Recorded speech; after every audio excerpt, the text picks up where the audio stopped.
panel discussion on peace in the digital era. My name is Ken Inoue. I'm a member of the UNITAR Peace Advisory Board, and I was asked by the UNITAR to be a moderator of this session. I'm from Japan, and I'm a staff member, senior advisor of the Japan International Cooperation Agency. But also before that, I was working with the UN for more than 20 years in the various peacekeeping operation missions. Briefly, before starting the panel, I'd like to introduce our panel members. Starting from this side, he is Ambassador Amardeep Singh Gill from India. Yeah, and I believe you have his title on this, but if I can just read. Former Executive Director, Secretariat of the High-Level Panel on Digital Population, former Ambassador and Permanent Representative of India to the Conference on Disarmament. So I think in front of you, you have this famous document. He's one of the panel members. He will talk about this. Then next one is here in my left, Mr. Enrico Formica, Senior Mediation Officer, Mediation Support Unit from the UN Department of Political and Peacebuilding Affairs. He's a chaplain of the United Nations. And also you have another paper on this digital technology and mediation and conflict. Maybe based on this, he will talk. Then, third, in my right, Professor Henrietta Mensah Boss, University of Ghana, former Director of the Bacon Center for International Affairs and Diplomacy, former member of the UN Secretary General's High-Level Independent Panel on Peace and Operations. And she will also expert on the criminal justice, and from that perspective, he will make a presentation. And finally, we join through the internet, Mr. Jeremy Blaney, Manager, Strategic Customer Success, Tableau lecture on the also data analytics, Tufts University, and he will join through the internet. Okay, so, and let's start. First, I'm not expert in this area, but let me talk. I joined the UN in 1985. I'm still remember at that time, first PC, personal computer, was introduced to the UNDP office. That is 35 years ago. It was fantastic. But at that time, there is no internet, no even mobile phone. But soon, we had the internet. And also our phone became a mobile. Now, mobile phone is also connected to the internet. But now, as everybody knows, it is said, new generation is really AI, artificial intelligence. So digital world is really developing. Okay, and of course, like any technology, there is also how can I say, opportunity and also the threat. And of course, on the threat side, for example, fake news is a big issue nowadays in the digital age. But also more serious one is so-called law, that means lethal autonomous weapon system, or maybe we can say killer robots. That is also the result of this digital age. What can we do all this? But today also we'd like to focus on the opportunity side. How we can use this latest technology, particularly in the field of peace, and the peace operations. How can you use it? I'd like to hear from our panelists. Then particularly, UNITAR is really focusing on this 2030 agenda, and especially for the goal 16. Goal 16 is peace, justice, and strong institutions. In other words, we call it, this is a democratic governance. So also we had a discussion from the point of view of the democratic governance. That means how we can use our technologies, latest technology, for the building the democratic society with governance. And particularly, what we have to remember is important buzzword is no one left behind, or inclusiveness. How we can use our technology for this purpose. Okay, so I think we have a very good panelist to discuss all these kind of issues. And as I mentioned here, particularly we'd like to focus today's 3 points. First, discuss how digital technology can help make the process of the peacekeeping and peace building more successful and inclusive. But also analyze challenges and threats that digital technology poses in the field of peace and security. And third, identify multi-sectoral cooperation needed and modality essential for the overcoming those changes in the sustainable ways. Okay? I'd like to start my introduction, and I'd like to ask each panelist in the first round have 5 minutes for the initial discussion. But in case of the Jeremy, and because he explained with some kind of data, probably he has about 8 minutes. Okay. Then after that, we have a second round, and then hopefully we want to keep about half an hour for the question and answer from the floor. That's okay? Okay, so now let's start, and I also keep the time with using my, the iPhone. 5 minutes you have. Okay, Ambassador, please go ahead. Thank you very much. It's a pleasure to be here. Thank you to UNITAR for the opportunity to speak at this panel. I want to start by referring back to the report of the UNSG's high-level panel on digital cooperation that the 2 co-chairs, Melinda Gates and Jack Ma, submitted on behalf of the panel to the SG in June this year. The reason the SG took the initiative to set this up was his recognition of not just the tremendous risks that digital technologies pose to perhaps all 3 pillars of the UN's activities, peace and security, human rights, and development initiative, but also the immense opportunities that are there. He wanted a nuanced, sophisticated global conversation, and hopefully we were able to deliver that. And he also wanted concrete recommendations on how the UN could take forward the digital aspect of emerging technologies in a wise way.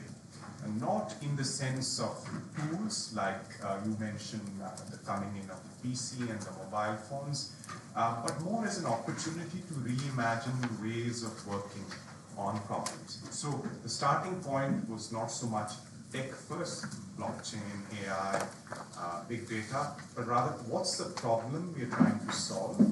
What's second step? What's the collaboration? What are the partnerships that are needed around that problem? And third, what is the role there for technology?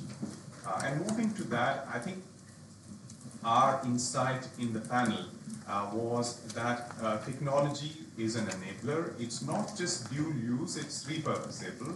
And therefore, we have to look at it from a perspective of the human aspect of technology. What's the human tech interface? And how can we do our respective jobs by utilizing that interface well? So in the area of peace building, the first pillar related to the first pillar of the UN's work, there is the aspect of risk assessment and risk management. So future threats to peace, emerging threats to peace. So how can we, in the digital age, in the age of digital interdependence, interpret those risks wisely and manage them wisely? So any operation related to peacekeeping, peace building, has to have a digital by design approach from the beginning, because the risks that we are used to managing, they could get amplified in very disruptive ways, or they could come from quarters that you normally don't look for when you are setting out on these missions or these operations. But that's just one side of the story. Then the other thing is the mobilization of resources and different networks for peace building. There, I think it would be a mistake to just look at this as tools. So let's buy more computers, let's blockchain data flows, or let's apply machine learning to the image analysis we do. And I think the real benefit lies in using digital to reimagine ways of doing things. And the pioneers on digital technologies in Asia, in Africa, in Latin America, in Europe, and the Silicon Valley, of course, are actually disrupting traditional monopolies by reimagining ways of doing things. So I think this is where a lot of work still needs to be done in the UN, and I think that needs to be kept in mind. The third aspect is that when we are designing elementary institutions, when we are looking at setting up institutions and working them, whether it is institutions that end up enhancing trust, that allow former contenders to collaborate, we need to find a role for digital technologies. Many of the players in the conflict space are very tech savvy. They come from a generation that uses the social media very smartly, and they are perhaps more amenable to solutions that incorporate an aspect of digital cooperation. So I'll stop there and look forward to the next round. Okay, thank you very much. Yeah, we have a second round to follow along this point. So now I'd like to ask Indika.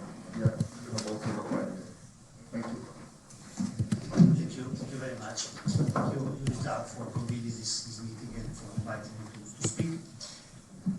Indeed, we think that information communication technology provides immense opportunities in the area of social and economic development, but also a number of challenges, in particular in the area of peace and security, where the Department of Political and Economic Affairs work. There are emerging disturbing trends, for example, geopolitical competition with regard to artificial intelligence, the development of ICT capabilities for military purposes, and malicious use of tech by non-state actors. All of these trends risk to undermine international peace and security. Also, many of this malicious activity takes place in the gray zone between war and peace, dangerously blurring the line between the two.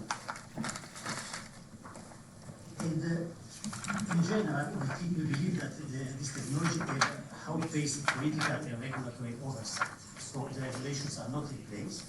However, we should also not think that we are working in a complete vacuum. The issues have been on the agenda of the United Nations for many years now, in particular to the work of the governmental group in the field of information and telecommunication in the context of international security. And the General Assembly has actually endorsed the recommendation of the GGE, in particular stating that international law, in particular the Charter of the United Nations, is applicable and essential to maintaining peace and stability.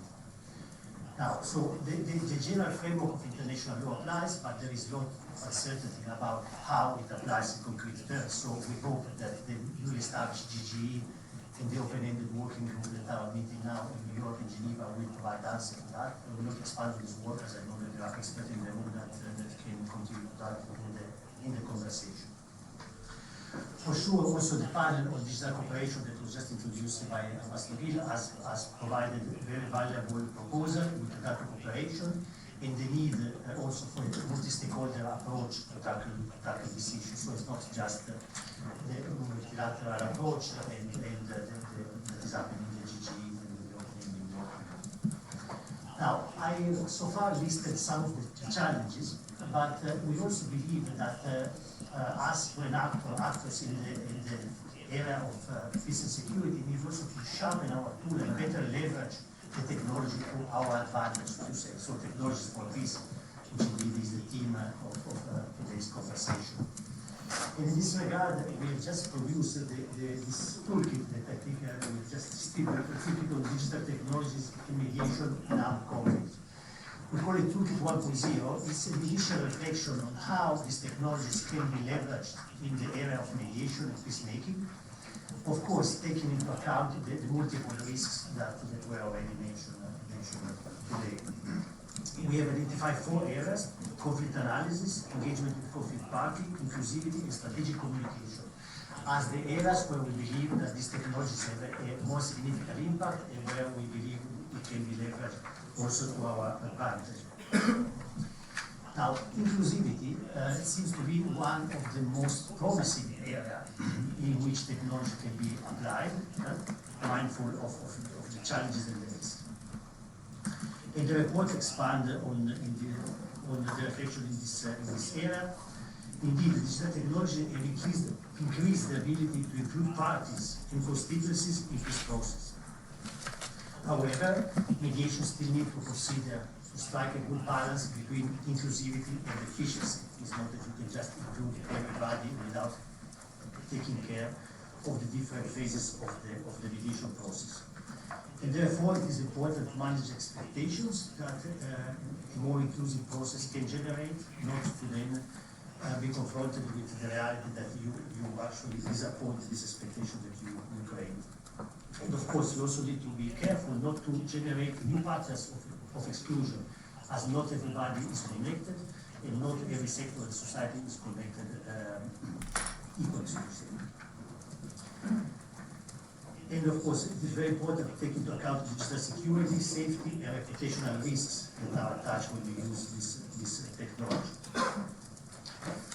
To conclude this short initial remark, I will say that all these technologies are dual use, or most of them at least are dual use. They provide immense opportunity and efficiency, but also carry substantial risks that need to be carefully managed. And so I think it is our obligation to understand both the opportunities and the risks, obviously with the objective of maximizing the opportunities and mitigating the risks of innovation. Thank you very much. Exactly. Thank you. So now the third panelist, I would like to ask the professor. Thank you very much. You have 5 minutes. Thank you very much, and thank you to UNITAR for asking me as a rookie board member to do this presentation.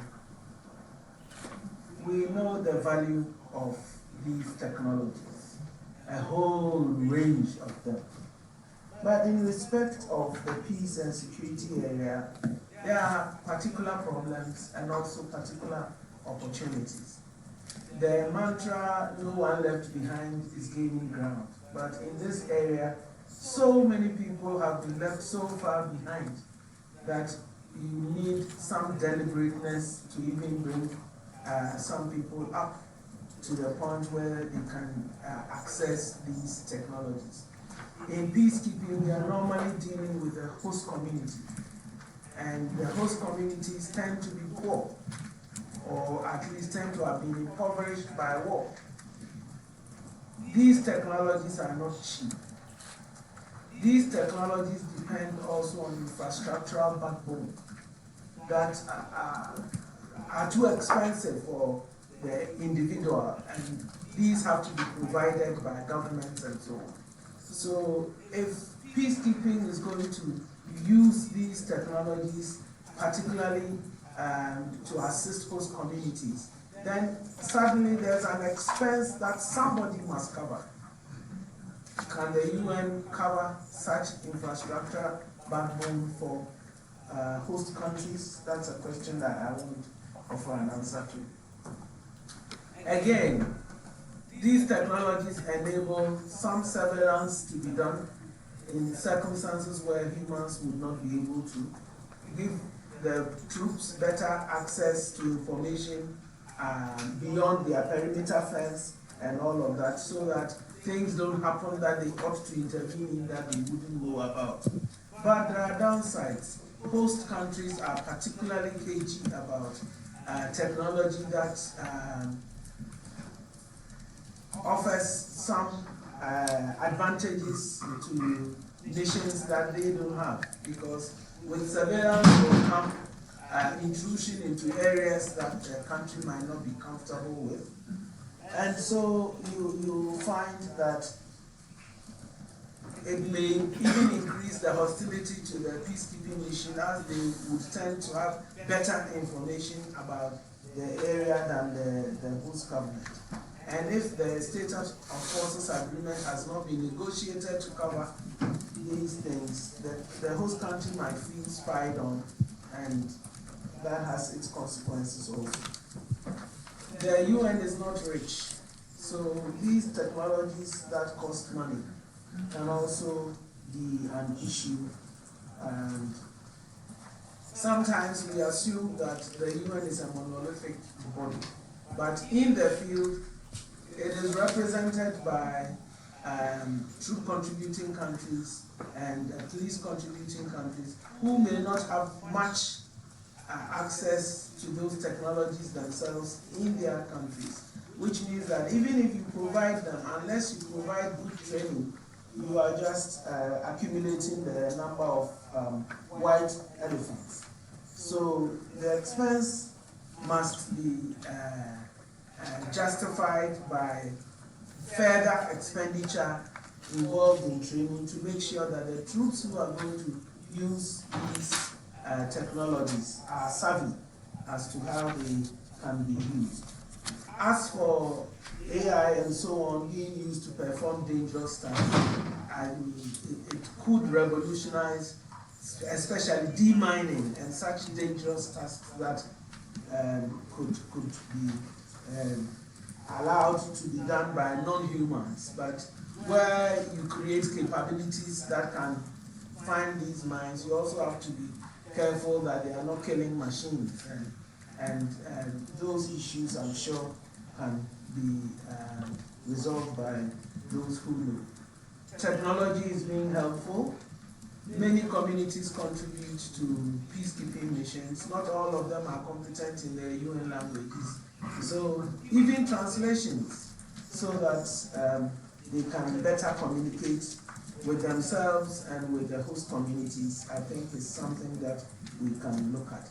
The downsides, the danger of hacking, the weak regulatory mechanisms, the possibility of states controlling access or blocking social media, and all of those downsides. I believe that if there are other indications, I'll take them up in the next round. Thank you very much. Thank you. Good. 5 minutes exactly. So now finally I'd like to ask Jeremy, you have now 8 minutes. All right, thank you. Just to confirm, can you hear me? Yes. Are you able to hear me? Yes. Yes. Maybe now? Okay, good. Well, thank you very much to UNITAR for having me. Can everybody hear me okay? Yes. Just press the button. Yes. All right, thanks to Yes, we can hear you. And I'm deeply excited to be joining you virtually, which I must say is very appropriate for a side panel that has tech at its focus. But I'm very excited to be joining you today to talk about something that I'm quite passionate about, and that's driving forward the Sustainable Development Goals through the use of data. The need to be data-driven, the imperative to be data-driven in our organizational efforts is something that many of us hear about each and every day. And I think, honestly, that there's good reason behind that. With each passing day, the world creates an unfathomable amount of data, the aggregate of which is growing at a pace that is simply difficult to comprehend.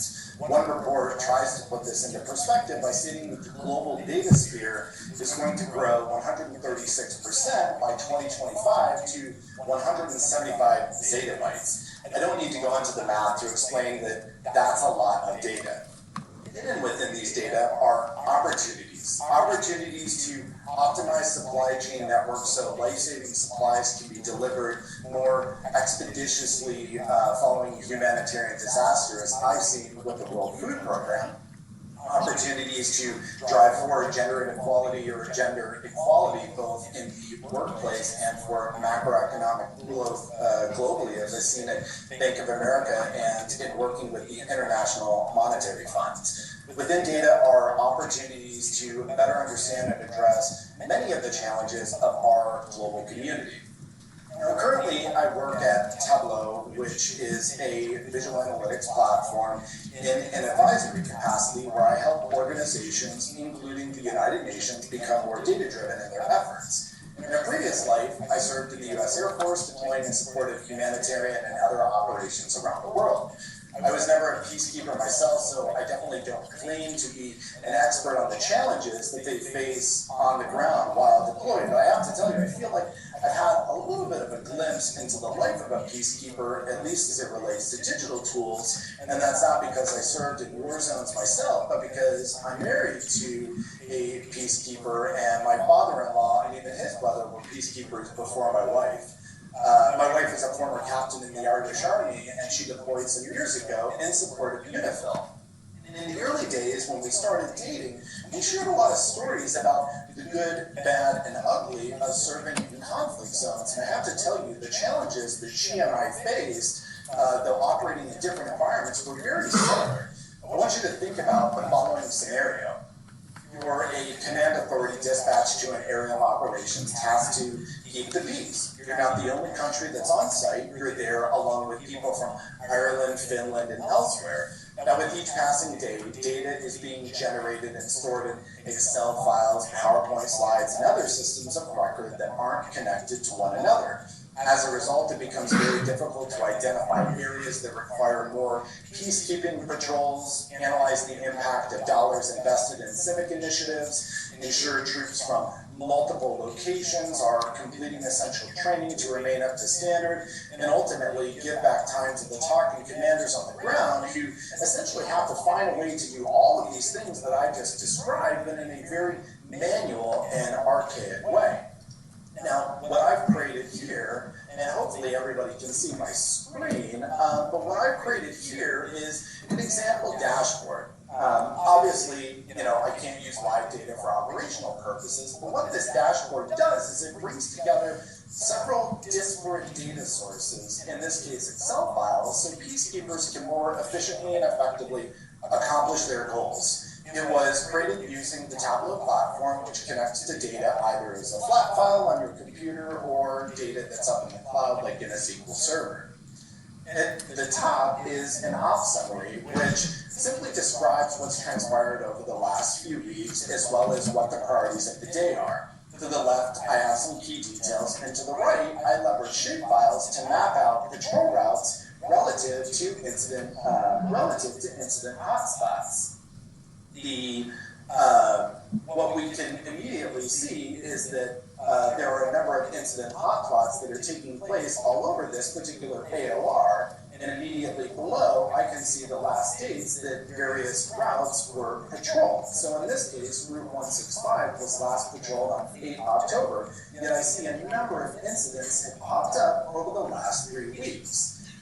These incredibly simple dashboards that simply took me a few hours to mock up could provide those on the ground with the data that they need, with the insights that they need to allow peacekeepers to be more effective in driving down the critical indicators that underpin Goal 16.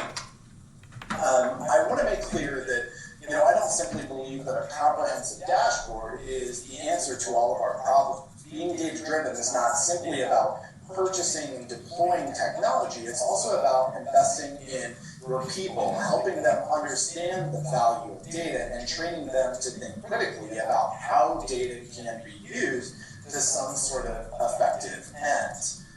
The second part is the technology piece. All partner nations who are participating in a peacekeeping operation need to operate off of one platform if we are going to reasonably drive forward progress on Goal 16. This doesn't need to be an expensive or a complicated effort. Yes, I would love to have thousands of data points stored in a system of record like a SQL server, but I know that's not always practical, especially in a deployed environment. So let's acknowledge the tools that we do have available in these environments today, even if it's Excel, and figure out how we can standardize columns, naming conventions, etc., across these individual data sources. So that way, when it does come time to aggregate it all together, it can be more easily joined and union. That will allow us to have a more complete picture of the operating environment. I'll go ahead and pause there and talk about some other nuances to this topic as we move to the Q&A. Thank you very much. Good. All right, so all four panelists give a really wide range of the issues. Oh, sorry. Thank you very much. Now I think you can hear. Thank you very much. Okay, the first round is over, and everybody mentioned various aspects of these challenges and also opportunity of this digital era. Now I'd like to go to the second round, and I'd like to some questions, but of course you can talk anything more. Again, you have about 5 minutes. Maybe starting from the Ambassador Jill, and you introduced about this interesting report, but now, particularly, what is the priority, because it's very wide range for the UN, and also anything you can tell from this, what UNITAR can do for this. Thank you. Thank you. So in this round, I want to be a little more concrete, and I want to talk about what are the problems and areas and what should be the UN's priority focus. I think, Professor, you mentioned this problem of exclusion and asymmetry. So, for example, the last panelist introduced the idea of data. So in that case, so who owns the data? Who has agency over the insights coming out of the data? And how does that fit in with existing asymmetries about access to digital networks? So those are important questions to figure out. The second aspect to think about is what I call the problem of 3 M's. The first M is the missing data. So this is the low, no information areas. For example, in the health area, information on deaths, so vital registration, that's a huge black hole. The second problem is the misuse of data. So data protection, data privacy, was mentioned earlier. So UN has figured out principles around data sharing last year, but then we need to test them out in different operational environments and then iterate them. So that version 1 needs to be taken through several iterations of practice. And the third M problem is the misuse of data. So I think we spoke about the passion on deploying data for the SDGs. If UN is not actually creating the incentives for countries to collect data in high quality data sets. I was at the WHO just this morning and yesterday. So the problem is half the countries are not reporting on the SDG targets in terms of the data that's usable. So if we don't create incentives around data collection by creating opportunities for the application of data, AI and digital technologies in general on specific SDGs, we will not be able to solve this third M problem. And in this regard, what the panel spoke about, and this brings me to your question about priority, is that there should be multi-partner, multi-stakeholder initiatives to create global digital public goods, whether it is in the form of common rails, such as good practices on digital ID, or it is in the form of guardrails, where protection is ensured, exclusion is avoided. But we need increasingly those kind of global public goods that enhance interoperability, that enhance usability, and that allow diverse communities of users and researchers to contribute to solving the global challenges. And a related issue, and I'll stop with this, is that the UN system across the board needs to create the digital literacy, the capacities that are needed to work in the age of digital interdependence. The current levels of competence, literacy are unfortunately very limited, particularly cross-discipline literacy and cross-domain work experience is lacking. Not that it's there in dollops in member states, but I think some member states have made huge amounts of progress, and there are surprising examples there. So what the UN's focus should be is to the digital ID experiments in Estonia, India, Peru, and other places. What can we learn from that? And how can we make sure we come out with the right normative guidance on good principles for digital ID, but also how can we make sure that when we are running operations, whether it's on the peace side or the development side, how can we plug into these national infrastructures so that the UN's work can be done more efficiently and more effectively. And here I think the caution that I would introduce is this tendency to rush into donor-driven acquisitions or tech solutions. So the tech solutionism virus has to be combated from the beginning, and the UN should try and make sure that its platforms that it's putting precious money into, they are interoperable, they make sense, and they are owned up by the user communities. Thank you very much. Okay, now I'd like to ask Vico to talk about this toolkit and particularly application for the mediations. But also UNITAR is interested in also so-called conflict preventions. And how this information technology can also be used for the conflict preventions or peacemaking. And in this connection also, you mentioned the importance of the analysis of the data. But as I said, nowadays, we are concerned about fake news. Microphone. Sorry. I just repeat quickly, so thank you for this. But the conflict preventions, how can we use this technique for the conflict preventions and peacemaking? And also in this connection, you mentioned the importance of the analysis of the data. But how can we be aware and handle the so-called fake news? And we don't know what is true data or not. And including this point, anything, you have 5 minutes. Thank you. Thank you very much for the question. Actually, I just would like to go back to the idea of literacy. I think that for us to operate in this environment, indeed, we need to increase our ability to have a thorough assessment of the digital landscape in which we operate. Not every country is equal. The contexts are always different, so we need to really start to understand much better the connectivity rate, the infrastructure, the control of the internet in a given setting before trying to implement other technologies for our work, because otherwise we expose ourselves to risks. Indeed, I think that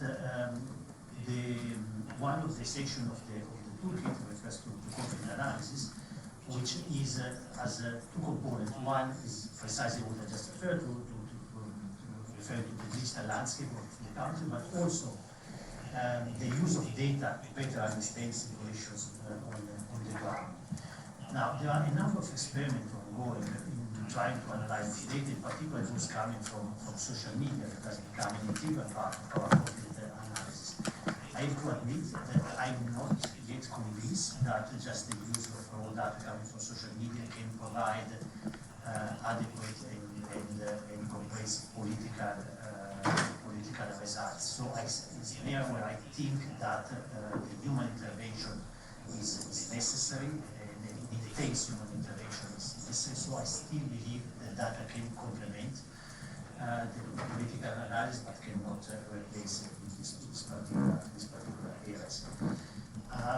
Indeed, social media is probably, if you ask me, the number one issue of concern of all our mediators, of all our peace operations on the ground, talking about the area of digital technology. Everybody is affected. Just recently I had an interesting conversation with our mission in Central African Republic, and the conversation started by asking about the connectivity. They said in the country only 4% of the population is connected. So I said, well, maybe then the conversation kind of is not very relevant. No, they say, no, stop. To the contrary, it is super relevant because this 4% lead the public opinion and their impact is huge. So just to say that even when in the context of 4% connectivity, the social media impact is huge. So we can just think about where it is bigger. And I think we are on the back foot. We are always, almost always reactive. The parties to the conflict have managed to develop skills. They all use intensively social media for their activities, for the propaganda, for information, for disinformation in certain cases. And until now, I think that we have been mostly on a reactive mode. And I think this has to change. And we need to become more proactive. It is not easy. It's easier said than done because obviously the language of the UN is more complicated than the language of the party that want to advance partial political goals. So that said, it's not easy, but I think it has become necessary and unavoidable. We cannot just not participate in this conversation. Thank you very much. Okay, now, Professor Henry, you mentioned the importance of this community's role, and you are the expert of the criminal justice. So I really would like to know, on the ground, actually, lots of human rights violation is happening. Okay, and we may detect some of them through this technology, but can we really bring, this case to the justice? That means, in some way, legally speaking, how we can use this, the data, and to bring to the justice, particularly in case of the heavy human rights violation. Thank you. Thank you very much. In the times before there was this technology, gathering evidence for certain acts functioned a certain way. With the assistance of technology, if anything, some of it has become easier. For example, if there's been a massacre, it's easier to collect and document information for future trials in a way that previous generations could not imagine. There have been occasions, I think of one occasion at least, where some, for want of better word, some remains have been collected, remains the product of a massacre, had been collected, and not so well documented that come time for processing, it was impossible to trace who was involved, who had done it, whose remains they were, and so on. And so to this day, nobody has been able to put anybody on trial for that kind of thing. So I am not in doubt that these technologies can be of great assistance. But while we are talking about how it can help in the peace situation, we shouldn't also forget that insurgents also, and warlords and other bad people also have access. And sometimes they can afford cutting-edge technology in a way that governments and the UN cannot afford. So you are going to find them in an area where they have superiority. One I can think of readily is the growth in disinformation and propaganda.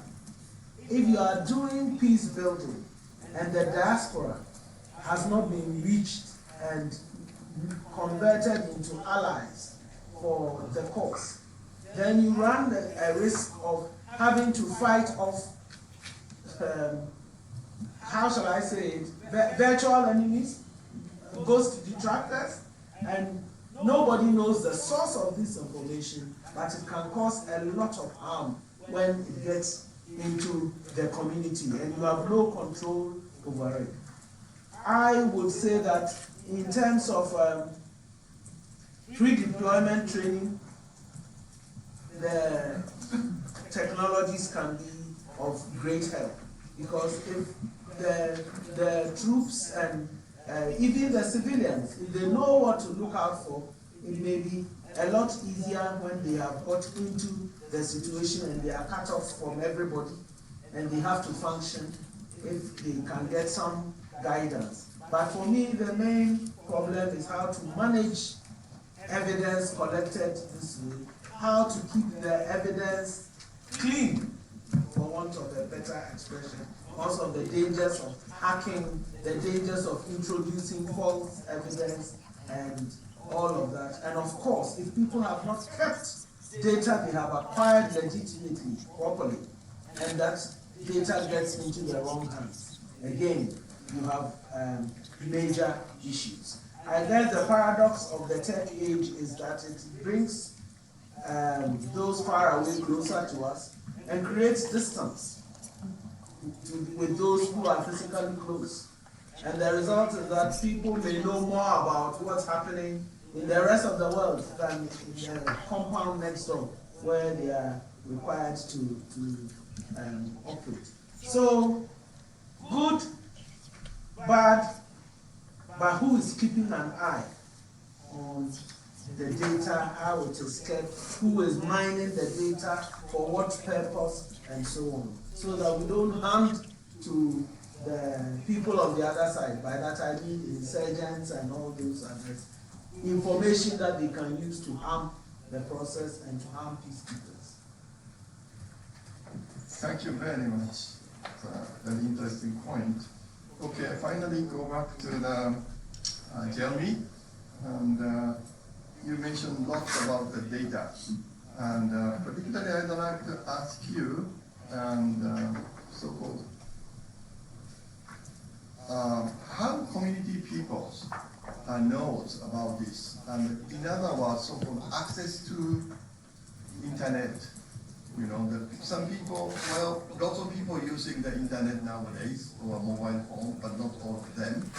And really, we wonder, people who need, that is most vulnerable people, can they get also the benefit? And this information technology should be the both side. You know, that means they can send us the information, but also we can also send the information to them.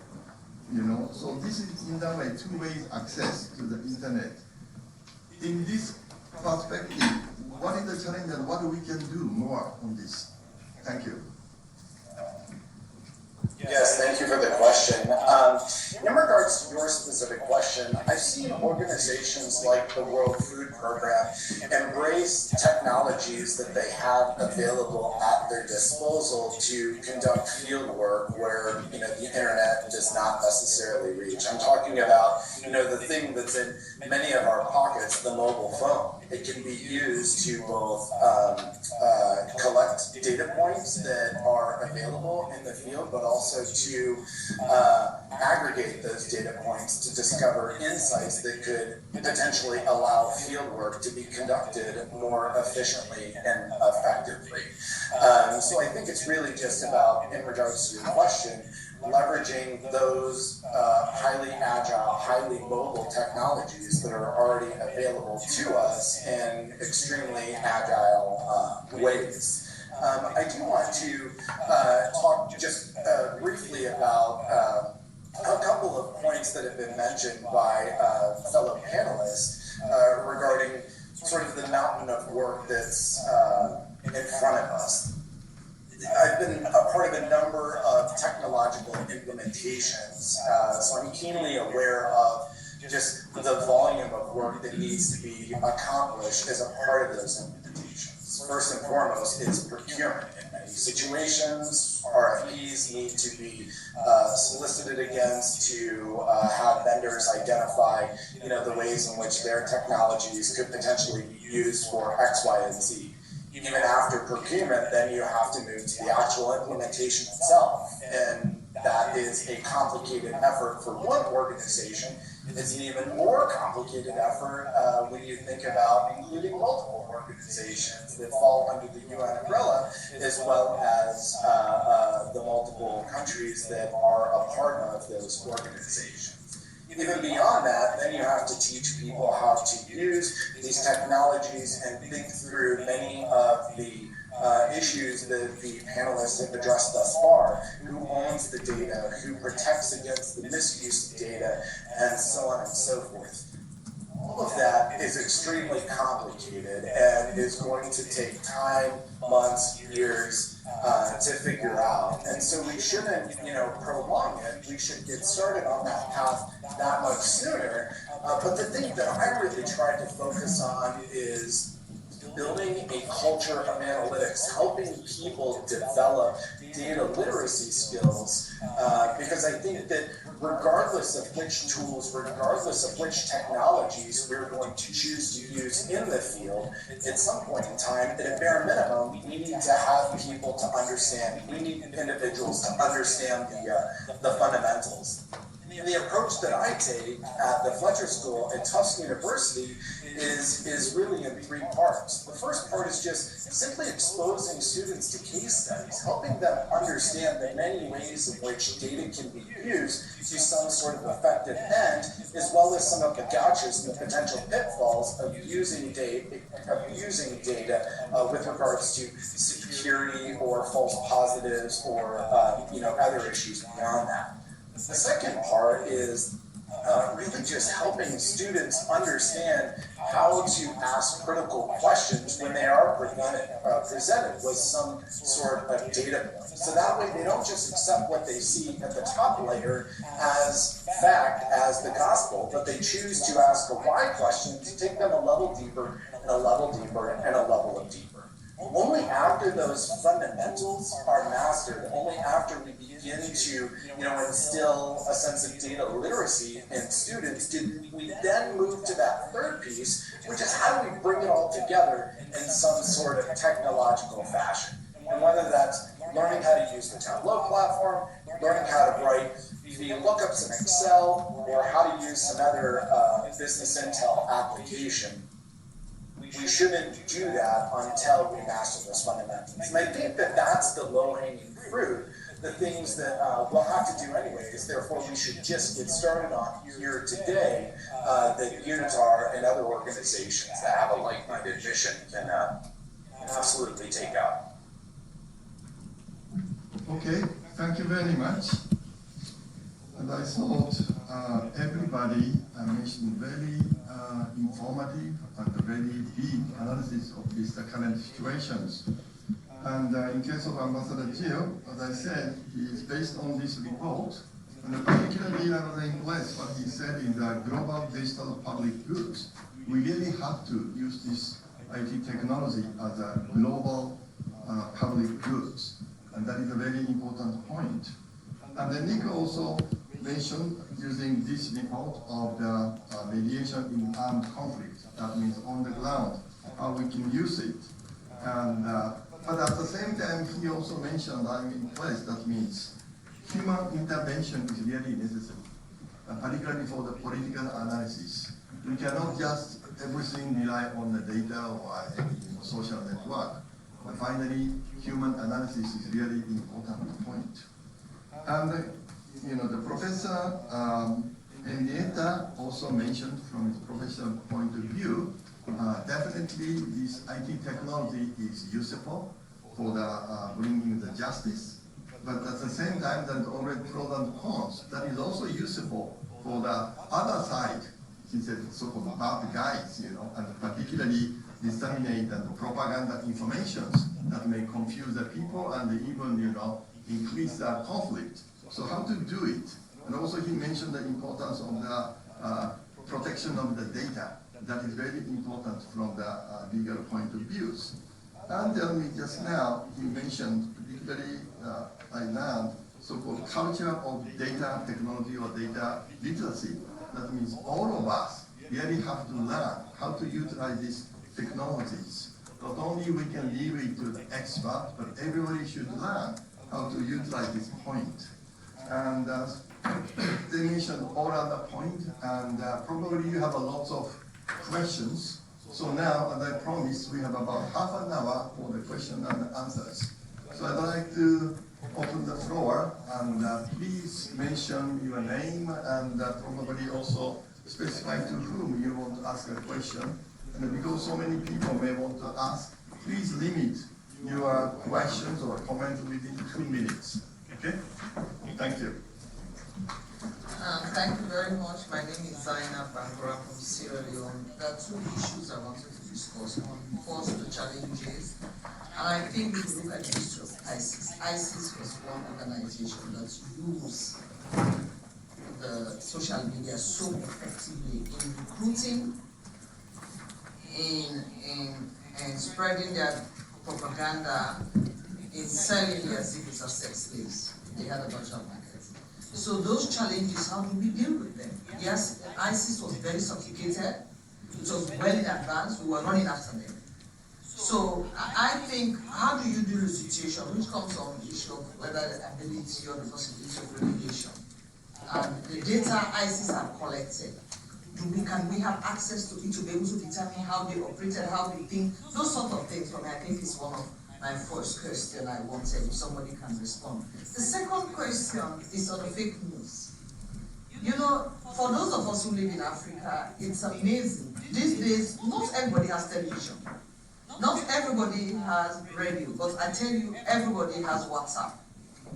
And WhatsApp is the most effective way of spreading news. Most people get their information from WhatsApp. And WhatsApp is, people post. They post on this thing. So even somebody in the village with their little phone, they can receive. They buy their data maybe for 2 minutes, and then they download everything, and they read it, and they believe in it. They swear by it. Oh, it's true. I have it. And for me, the challenge about it is South Africa, when there's the Rwanda issue happening in South Africa, when we monitored it, you can see that a lot of the pictures that came out were all pictures from Indonesia, from different countries. But people use that opportunity. And if it hadn't been sensible people, I told you there could have been a war between Nigeria and South Africa. The way the information was disseminated, the negativity, it actually led almost to a breakdown of diplomatic thing between the president of Nigeria had to go. They had to withdraw their different ambassadors, they had to send special envoy. It's a problem we're not thinking about. The level of illiteracy in Africa, with people not having the ability to television and everything. My cook has a Facebook page, my driver has a Facebook page. Sometimes I told the ask to be friends, I said, what? These people are illiterate, but they have their Facebook page. So I think we have to think the good and the bad, but the challenge it does, depending on the society, the level of education, the ability to distinguish between good news and bad news during election times, all of these things. So I think it's a big challenge. How do we deal with it? Thank you very much. Okay, thank you very much.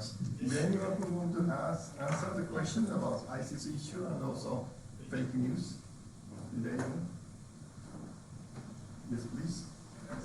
In the case of ISIS, when the problem first came up and you went to the platforms, they said freedom of expression, we can't censor content, etc., although it's horrific. But then the trick is aligning incentives. So then, one fast-moving consumer goods multinational pulled out the ads from that platform because the link was taking you to an ad that they had placed. And very soon the platform was ready to work with the UN to take those down. And there's now a process, it's run out in New York, and there is an adjunct to that process where these companies come together and agree on specific steps they take when such content comes in. So we made progress there. Fake news, WhatsApp, I think the trick there is literacy, but literacy in the sense of community organization, working with local police communities, with the companies. So there's an example from India, for example, WhatsApp initially did not have a single person in the second largest consumer base that it had on the planet in India. There are hundreds of millions of WhatsApp users in India, but it didn't have a single person. Now it's made amends because it understands that getting the local context is important, working with NGOs, community organizations who hold programs where villages are taught that you just don't believe whatever you've seen on WhatsApp. Because for people in rural communities, internet means Facebook or WhatsApp. They don't know what it is. So you have to work that in a kind of distributed community organization sector, collaboration thing, not the tech solution as much. In some cases that's important, but it's the cooperation around. Okay. Thank you very much. Next, anyone want to ask the questions? Well, okay, maybe that's nice. Yes. My question Maybe is, can you use the microphone so that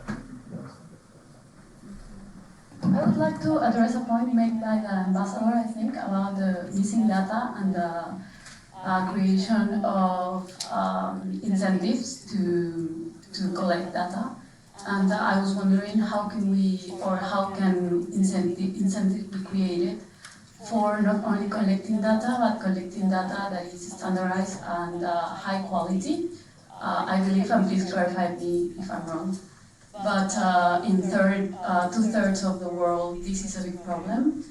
For instance, national surveys are being conducted, but the data collected can't be seriously used for the creation of policies due to a bad design or a non-standardized collection methodology.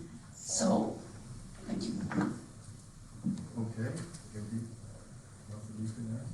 Very quickly, and perhaps we can talk offline on this, but this is a huge problem. So the trick is the area that I'm working on currently, which is health, so digital health and AI research collaborations. Okay. The trick is to really create in the minds of the policymakers and the communities of users the possible impact that's coming out of good data collection, annotation of existing data sets, and influencing the data architectures of tomorrow so that the data begins to flow into clear use areas. Simply creating data lakes is not incentive enough. And people are actually tired of surveys. In the West, in countries like Sweden, people are no longer responding to surveys because they're sick and tired of 20 different organizations approaching them with the same question. And this is a challenge also for the UN to create some uniformity and method in this madness, and also for national governments. But for me, the most transformative area of action is linking this to clear use cases. So if you are collecting data around, let's say, the upper gut bacteriome, so how does that lead to improved digestive health? So when you have the link, the hospital workers, the health community gets mobilized, governments get mobilized, and you can work through the challenges around quality of data sets, data protection, who owns the data, whether the data sits where it is and you move the AI solution there, or data is pooled somewhere. Thank you. I think someone is there. Yeah, yes, please.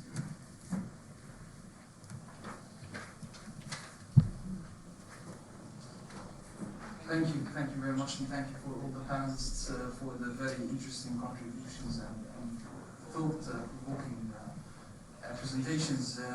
My name is Rami. I'm from Egypt. I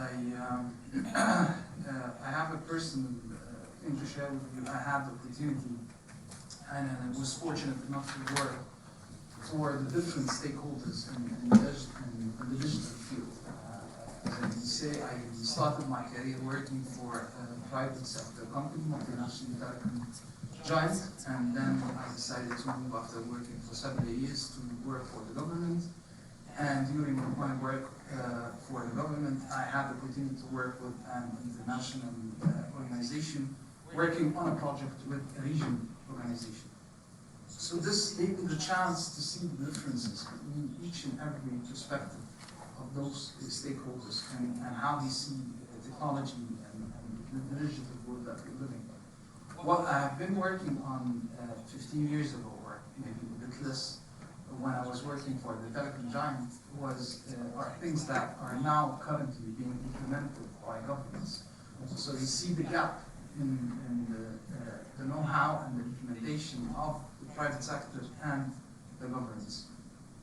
My question is regarding how we can cooperate, and since this is the essence of this meeting and this gathering here today, how we can cooperate while we have this huge gap between different institutions. And I mean not by individuals, because I think individuals were able to move forward much more faster than institutions, and we have seen this in several occasions, but more on how to build capacities for institutions and how to engage even more regional actors and regional institutions and organizations in being able to understand technology and how to use it and how to somehow not to be afraid of embracing this technology, because most of the time several institutions are afraid of embracing technology, and governments specifically, because they don't understand it, they don't have the capacities, so they are not willing to work on it. Specifically, regional organizations, I think, are very well positioned to provide us with a meeting and an opportunity on how to bring together governments, stakeholders from the private sector and individuals to work on this cooperation aspect. Thank you. Thank you very much. Anyone? Maybe, for example, Jeremy from from the perspective of the private sector. Can you say something on this question? Absolutely. With data literacy, data-driven decision-making, all of these buzzwords being very prevalent in our lives each and every day, there are no shortage of tech events happening all around the world throughout the year. My company, Tableau, and its parent company, Salesforce, and many other organizations host conferences all around the world. And I think that through those conferences, through these meetings of the minds, there are some really special opportunities for collaboration that can come from that. In just a couple of weeks, I'm going to be going to our annual conference, and one of the things that I've done is I've set up a number of side events where we're bringing together individuals from the private sector and the public sector to include organizations within the United Nations, as well as departments from the United States government, so that way they can collaborate and talk frankly about capacity building. The private sector, let's dispel the myth that the private sector is doing everything right, because there is still a journey ahead to achieve the goal of being officially and most effectively in terms of data-driven decision-making, but it will recognize that, they're a step ahead where some organizations within the UN are, and so, facilitating these crosstalk opportunities where one can share with the other the journey that they've been on, as well as some of the pitfalls that they've had to go through to get to where they are today, I think is the best way that we can help the UN sort of uplift from where it is today. Thank you. Thank you very much. Nico, you also want to say Yes, actually, I will comment on that, because I feel that we are always approaching these technological companies with some sort of as a need and with certain hesitation. Now, I think that should be a very honest dialogue with them, because for sure, from the United Nations, and possibly also government actors, there is a lot we can do to improve our digital literacy, understand it better, and so that's a recognition for us to engage in a dialogue. But I also think that the companies have a lot to learn about ethics, about politics, and so I don't think we should approach this dialogue with this sense of inferiority which we are there to learn. We are there to learn certain things, technologies. But my experience is that when we explain to them our concerns, what the technology produces on the ground, in Myanmar, in Sierra Leone, in South Africa, so they have a lot of things to learn as well. So just to say that it has to be a dialogue between equal, that develop a joint language that is not yet there, because we don't understand them and they don't understand us yet. But we need to move in that direction, and I think for that the Bible is very important, because it tries to create a platform, a common language between the different stakeholders. Thank you very much. Next question. Oh, you want to say I think that's a very good point. One thing that I often find is that when organizations within the UN system come to us looking for a solution, we tend to be very prescriptive without thinking about the realities on the ground. One of the most common things I hear about is people want to use the Tableau platform, but they are not connected to the internet. They're off doing field work, and what does the Tableau sales team do? They come across the top and they say, well, think about using e-learning, and e-learning is fantastic if you're connected to the internet. And so I completely agree that it has to be a dialogue. Certainly there's a lot the UN system can learn from the private sector, but as the public sector, extends what has worked and what hasn't worked, they need to pay attention to the nuances, to the challenges that this community faces, that just aren't exactly challenges that many of these private organizations face as well. Thank you. So next question. Thank you. My name is Ranjit Ray. I'm from India. And my question is in terms of how governments are looking at this whole issue of sharing of national data. Because data is now really becoming, it's very valuable, it's political. There are a lot of privacy-related issues, security issues related to data. And some some countries are talking about localization of this kind of data that is generated online. So my question is that, what has the experience of the UN been so far? When they discuss this with member states, are member states keen to collaborate in terms of sharing of their national data, or do they have a lot of reservations? Thank you. Okay, thank you. Who can answer this question representing UN? Okay. Actually, the UN is not at the center of some of the conversations around data sharing. Those conversations are happening at the G20, the OECD, partly at the WTO, and a lot of that is in the bilateral trade negotiations. So that's one qualification. The other is, I think, data, big data in particular, I don't particularly like this term, has been hyped a lot. So it has kind of, AI has also been hyped.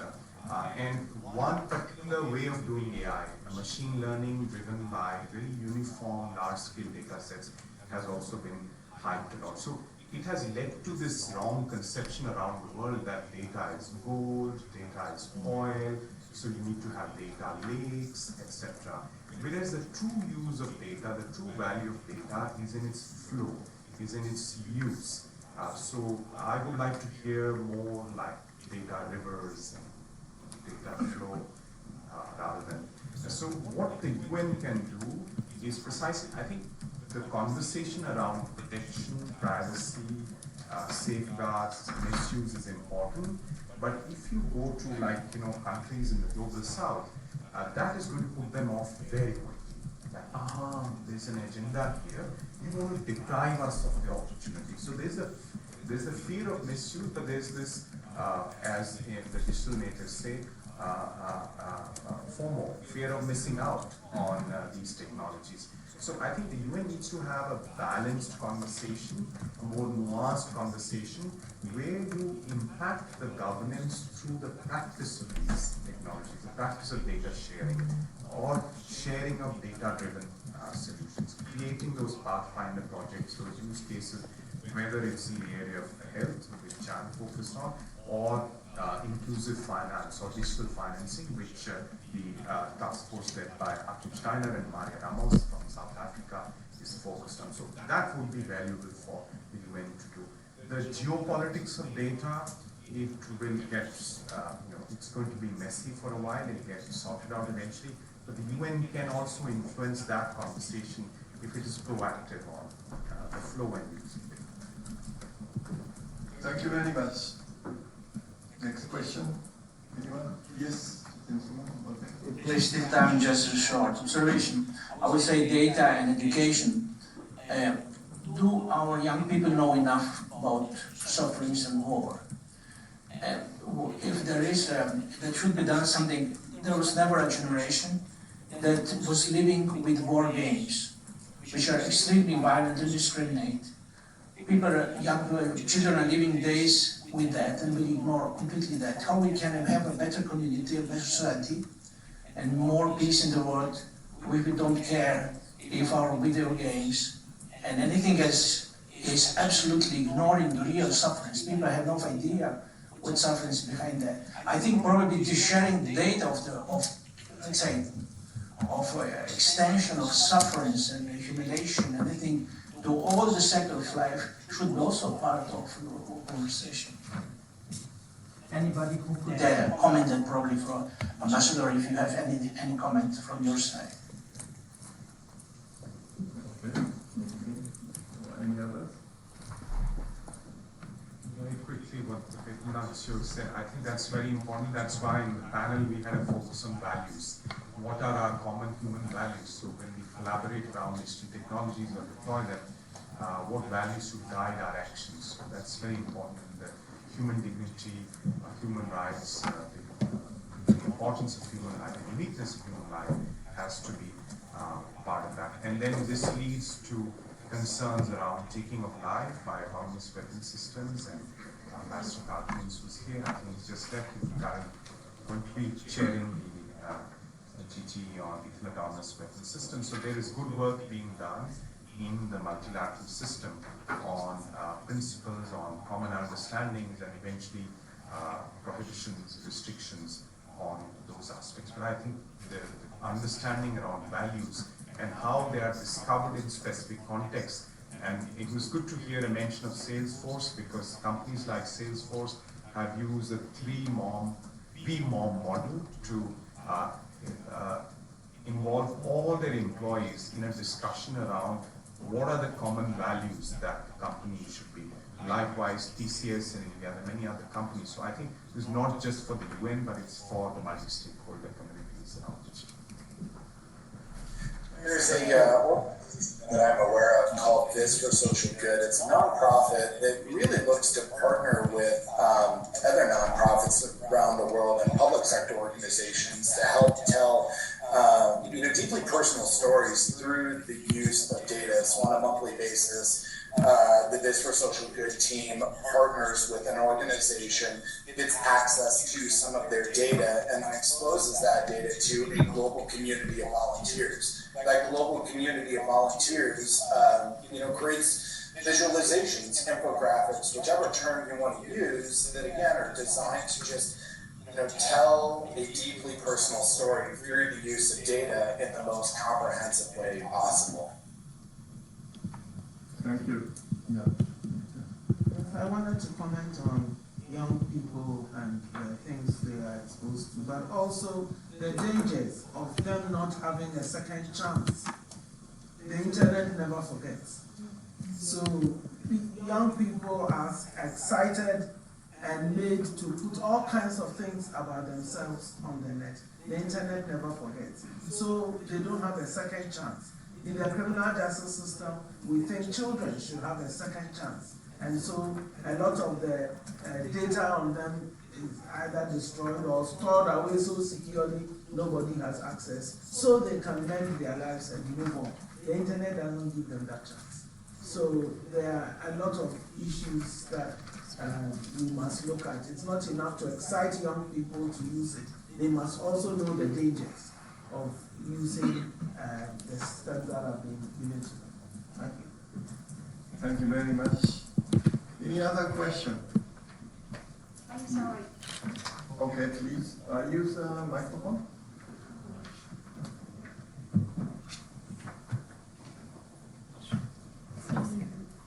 I'm sorry. I'd like to ask a question.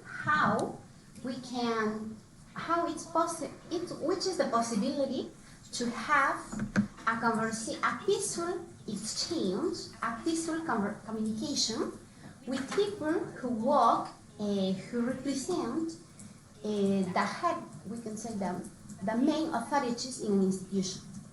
Because there are a lot of problems, psychological problems, ideological, political problems, and they have to mix everything in universities. So my question is, because I was born in Latin America, and I think that we have to separate.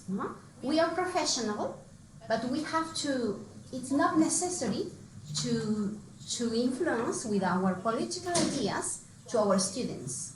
So how is your recommendation for teachers, for younger teachers, because I teach English and Spanish, which are your recommendations? How we can behave or how we can treat these people who are always calling at home, insisting with their political ideologies. I don't know, they prefer that police should die burned. They need somehow these people who are who represent the main institution, the main responsibilities.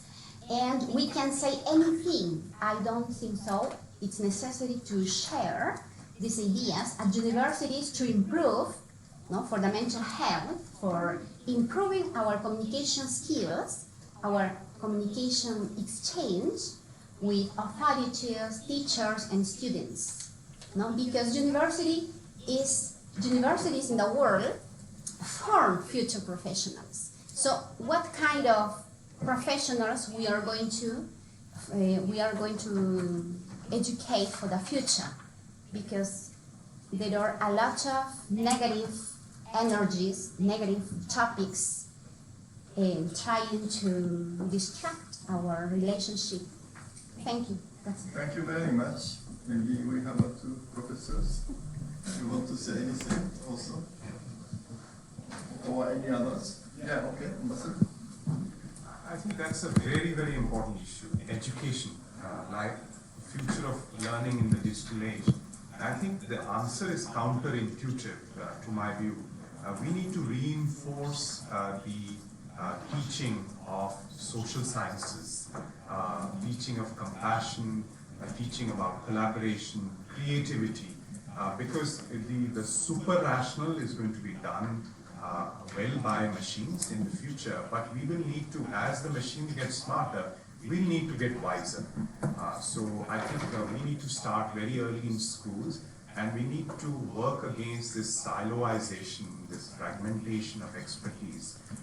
The other day when I was explaining what we are attempting to do to someone who has a very high position of responsibility around data for health, and the question was, so what technology are you going to use? So that really underlines the challenge that we have to reinforce our education in fundamentally analog ways. And these students need to know that solutions to problems don't lie in digital technology. They still lie in the analog world. And this is something that can enable those solutions. And we need not lose our agency to these machines, to these platforms. So we need to become stronger as humans to be able to survive in the digital age.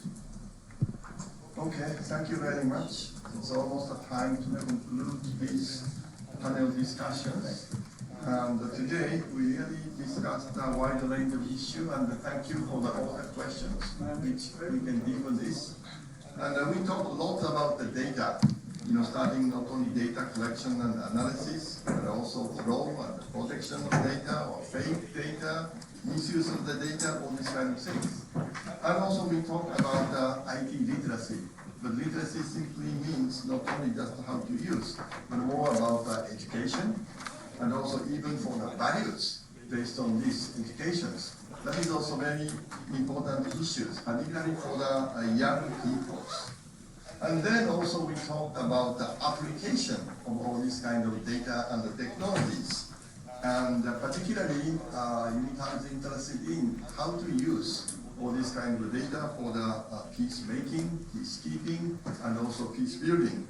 We can get a good idea on these matters. For me, IP, that means information technology, is just a technology. That means always it is a neutral. It all depends on how we will use it. So what is important is, as I said at the beginning, we, UNITAR, is really trying to achieve the goal 16. That means, as I said, just and strong institutions and peace. And that means, as I said, what kind of governance system we should have to use these new technologies. And it should be based on the democratic principles and the human rights. And based on this, we really have to think about it, how to use and how to have these new technology eras. And also, we should not forget, as I said at the same time, that means most vulnerable peoples, no one left behind. For this purpose, we should use it. Otherwise, as many people said, other side of the people really misuse technology, and that becomes very harmful to us. So we have to be very careful on these matters. But I think we can really have a very fruitful discussion today, and I'd like to thank all the panel members and also the participants. Thank you very much.